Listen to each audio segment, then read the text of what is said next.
پھر میرے ہاتھ میں کتاب صحیح بخاری جلد نمبر 9، اب کی دفعہ صفحہ نمبر 173، جہاں پر ہم نے یہ روایت ختم کی تھی کہ معاویہ نے کس طرح سے یزید کی خلافت کے لیے پاپڑ بیلے۔ اس کے بعد حدیث نمبر 55، ہم سے احمد بن یونس نے بیان کیا، کہا ہم سے ابو شہاب نے، انہوں نے اوف عرابی سے، انہوں نے ابو المنہال سے، انہوں نے کہا جب ابن زیاد اور مروان شام میں حاکم ہوئے اور عبداللہ بن زبیر مکے میں خلافت پر آدھم کے، ادھر خارجیوں نے بصرے میں زور جمایا تو میں اپنے والد کے ساتھ ابو برزہ اسلمہ صحابی کے پاس گیا۔ ہم ان کے گھر میں گئے، وہ بانس کے ایک بالا خانے کے سائے میں بیٹھے تھے، ہم بھی ان کے پاس جا کر بیٹھے۔ میرے والد نے چاہا وہ کچھ باتیں کریں، انہوں نے کہا ابو برزہ نے جو پہلی بات کی وہ میں نے سنی۔ انہوں نے کہا میں جو ان قریش کے لوگوں سے ناراض ہوں تو محض اللہ کی رضامندی کے لیے، اللہ میرا اجر دینے والا ہے۔ عرب کے لوگوں، تم جانتے ہو پہلے تمہارا کیا حال تھا، یعنی نبوت سے پہلے،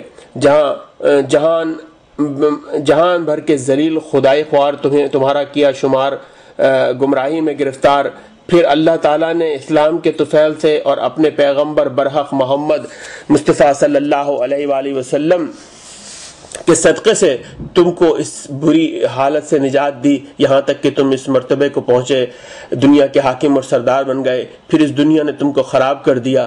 دیکھو یہ شخص جو شام میں حاکم بن بیٹھا ہے، یعنی مروان، دنیا کے لیے لڑتا ہے، اور یہ خارجی لوگ جو تمہارے ارد گرد ہیں، جو اپنے تئیں بڑا قاری کہتے ہیں، خدا کی قسم یہ بھی دنیا کے لیے لڑتے ہیں، اور یہ شخص جو مکے میں خلیفہ بن بیٹھا ہے، خدا کی قسم یہ بھی دنیا کے لیے لڑتا ہے۔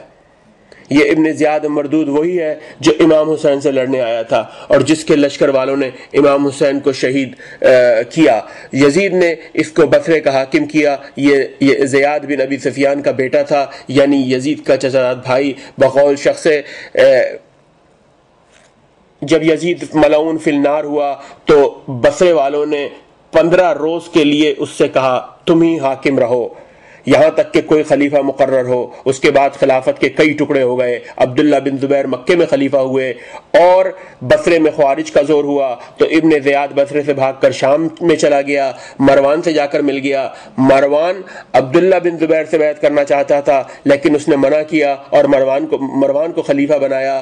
ابو برزہ کا مطلب یہ تھا کہ اس وقت سب آپے دھاپے میں گرفتار ہے، ہر شخص چاہتا ہے میں سب کا سردار بنوں اور سب سے بڑا ہو کر رہوں، کسی کی غرض یہ نہیں ہے کہ دین کی ترقی ہو، اسلام پھیلے، جیسے اگلے خلیفوں اور پیغمبر صاحب کی نیت تھی۔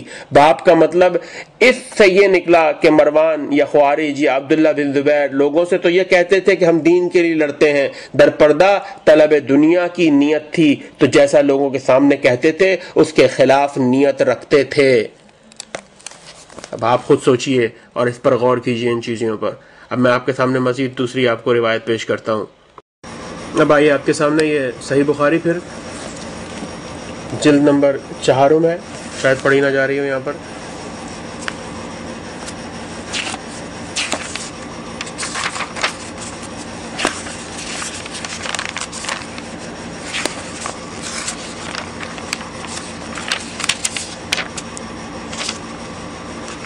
یہ دیکھیں جلد نمبر 4 صحیح بخاری۔ اب آئیے اس صحیح بخاری کی ہم پارہ نمبر 11 صفحہ نمبر 58 کتاب جہاد و سیر جلد نمبر حدیث نمبر 67 کہتے ہیں ہم سے ابراہیم بن موسیٰ نے بیان کیا، کہا ہم کو عبد الوہاب ثقفی نے خبر دی، کہا ہم سے خالد حذا نے، انہوں نے اکرمہ سے کہ عبداللہ بن عباس نے ان سے اور اپنے بیٹے علی بن عبداللہ سے کہا تم دونوں ابو سعید خدری کے پاس جاؤ اور ان سے حدیث سنو۔ اکرمہ اور علی کہتے ہیں ہم دونوں ان کے پاس گئے، وہ اور ان کا ایک رضائی بھائی دونوں اپنے باغ کو پانی دے رہے تھے۔ جب ابو سعید نے ہم کو دیکھا تو آئے، چادر اوڑھ کر گوٹ مار کر بیٹھے، یہ حدیث بیان کرنے لگے کہ ہم مسجد نبوی بنتے وقت ایک ایک اینٹ لا رہے تھے، عمار 2 اینٹیں لاتے۔ حضرت ان کے سامنے سے گزرے اور ان کے سر سے گرد پہنچی، فرمایا ہائے عمار کو باغی لوگ قتل کریں گے۔ عمار ان کو اللہ کی اطاعت کی طرف بلائے گا، وہ عمار کو دوزخ کی طرف بلائیں گے۔ ابھی آپ کے سامنے مزید پروف کیے جائیں گے کہ حضرت عمار یاسر کی شہادت کس مقام پر پیش آئی۔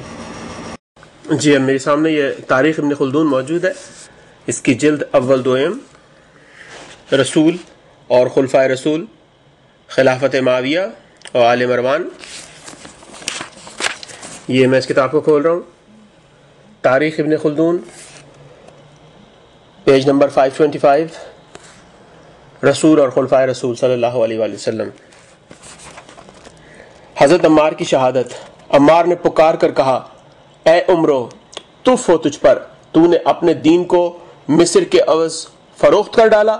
اب یہ میں آپ کو آگے حوالہ دوں گا کہ حضرت عمار یاسر نے کیوں کہا کہ تو نے اپنے دین کو مصر کے عوض فروخت کر ڈالا، ذہن میں رکھیے گا یہ بات۔ عمرو بن عاص نے جواب دیا، نہیں بلکہ میں خون عثمان کا معاوضہ طلب کرتا ہوں۔ عمار بولے، میں اپنے علم و یقین سے شہادت دیتا ہوں کہ تو اپنے ان فعلوں سے اللہ تعالیٰ کی خوشنودی نہیں چاہتا ہے، مرنے کے بعد تجھ کو اس کا حال ظاہر ہوگا۔ تو نے آج ہی اس لشکر کے علم بردار سے نبرد آزمائی نہیں کی، 3 بار رسول اللہ صلی اللہ علیہ وآلہ وسلم کے ساتھ اس علم بردار سے لڑ چکا ہے، اور آج یہ 4تھا واقعہ ہے۔ کیا تجھے یہ یاد نہیں ہے کہ رسول اللہ صلی اللہ علیہ وآلہ وسلم نے فرمایا ہے عمار کو گروہ باغی مارے گا؟ عمرو بن عاص نے کچھ جواب نہ دیا۔ عمار لڑتے لڑتے شہید ہو گئے۔ امیر المومنین علی اور ان کے 7 قبائل ربیعہ اور مضر اور حمدان نے متفق ہو کر حملہ کیا، جس سے لشکر شام کی صف الٹ گئی، کشتوں کے پشتے لگ گئے۔ امیر المومنین حضرت علی لشکر شام کے قتل کرتے اور ان کی جماعت کو منتشر کرتے معاویہ کے قریب پہنچ گئے اور جوش میں آ کر للکار اٹھے، اے معاویہ، ناحق لوگوں کی خون ریزی سے کوئی فائدہ نہیں ہے، آؤ ہم تم نمٹ لیں، جو اپنے مقابل کو مار لے وہی صاحب الامر یعنی امیر ہو۔ عمرو بن عاص نے معاویہ سے خطاب کر کے کہا، یہ فیصلہ تو اچھا ہے۔ معاویہ نے جواب دیا، تم کیوں اس فیصلے کو اپنے لیے ناپسند کرتے ہو؟ کیا تم کو یہ معلوم نہیں ہے کہ علی کے مقابلے پر جو جاتا ہے وہ جانبر نہیں ہوتا؟ دوران جنگ میں امیر المومنین علی علیہ السلام کے لشکر کا ایک گروہ گرفتار ہو گیا، معاویہ نے ان کو رہا کر دیا۔ ایسا ہی امیر المومنین حضرت علی نے معاویہ کے قیدیوں کے ساتھ سلوک کیا۔ یہ آپ کے سامنے پیش کیا گیا کہ معاویہ خود شریک تھا جنگ میں، اور حضرت علی نے اس کو للکار کر پکارا ہے جنگ کے لیے، اور حضرت عمار یاسر کی شہادت کا واقعہ کہ کس انداز سے شہید ہوئے۔ اب جو بات میں نے کی آپ سے کہ مصر کے عوض فروخت کر ڈالا ہے تو نے اپنے دین کو، حضرت عمار یاسر نے کہا تھا، آئیے میں اس کا حوالہ دیتا ہوں اب آپ کو۔